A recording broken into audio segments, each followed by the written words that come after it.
Hello and welcome to part 3 of the Rainbow Yarn reclaiming project. Things are going really well. I just wanted to do a little bit of an update before we get too close to the final bit of product. I have separated out, I was thinking about doing 3 repeats of the colour, but I've separated it out into 4. So I've taken, and I've done 3 of them so far.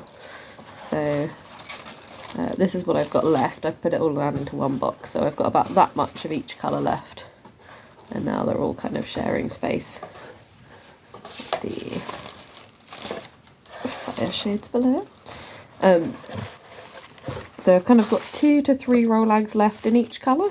When I was working out sort of original Rolags, they sort of worked out as about 1/2 gram each. So theoretically, and I didn't count things out, I very much just eyeballed it because I figure it's probably not going to make that much of a difference, and I guess I'll see in the finished yarn and the finished product if my that one's got 4 and that one's got 3 has made a massive difference with how long each repeat is, or whether it's actually just fine. I suspect it'll probably be just fine and a little bit approximate. We'll give it, let's say, some more character.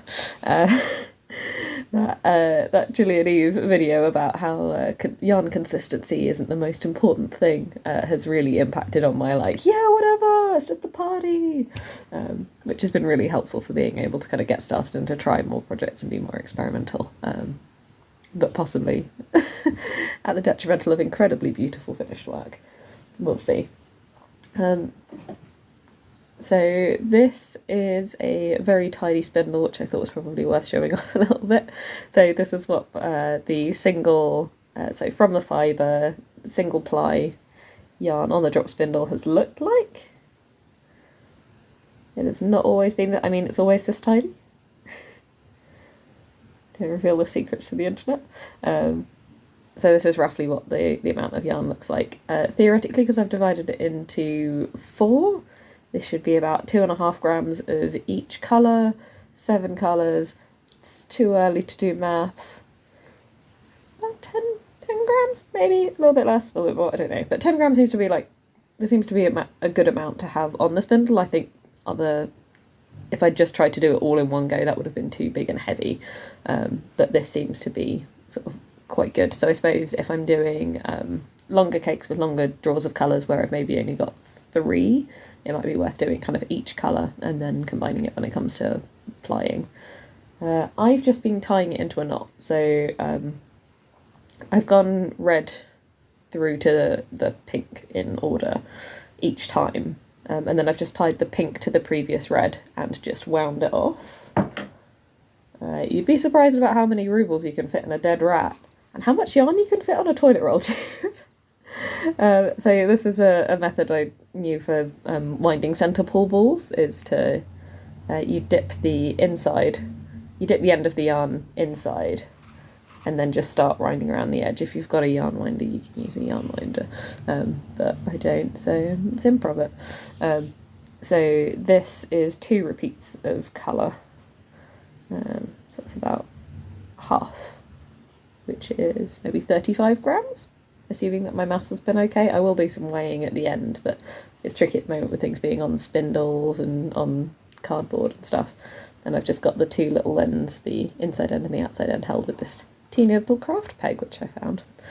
So yeah, that's what half of it looks like. I was thinking that I may need to get a second loo roll tube to wind the other half on, but it looks like I've still got some height left. So I'll wind the next one on, see how I'm going. It might be that I can wind it kind of all onto this, and then I can use this as my supply when I chain ply it. I find chain plying a little bit easier and a lot quicker, so I'm hoping that I can just then do that all in one go and it'll make one really nice, beautiful piece of continuous yarn. But we'll see. So yeah, it's all going really well, which I'm glad about, because I procrastinated on this project for a really long time with that, I can't get started, what if it's not perfect? So yeah, part 4 will possibly be something about the applying process. I've worked out I probably want to make myself a little rainbow hat, so I'll do that. I want to do the 2x2 rib the whole way up, or maybe a 3x3 rib if we're feeling a bit fancy. But like a fully ribbed hat, so I think that'll show quite a a nice amount of stitch definition and things like that. So yeah, I'll probably show the finished yarn and anything that I've learnt through the plying process before showing the finished project, and then that will probably be the entirety of this little bit finished off. Yeah, I've still got loads and loads and loads and loads of snips left, like, and I'm also adding my own. I've been really good about having a little bag handy to keep my snips. I've got some from my friend in there for any kind of projects and little bits of work that I've been doing, and I've been trying spinning different fibres and stuff, so this isn't the only thing that's going on, just for an idea as like timescales, but yeah, it's been really good, and I've still got loads, so I'll definitely still be doing more acrylic work. I think it might be quite fun with some dyeing adventures if I've got like a natural fibre and then like an acrylic, because the acrylic won't take the colour, so I can have a stable colour and then possibly like a gradient colour through some yarn. But if I do it and if it comes out interestingly enough to share on YouTube, then I'll film it and talk about it at that point and kind of see how it goes. But yeah, still got a lot of ideas, and hoping this will all just continue and be beautiful and wonderful, because it's been okay so far. Yeah, did the right amount of groundwork. And even if your crafting projects are not going well, please remember that I bought my drop spindle.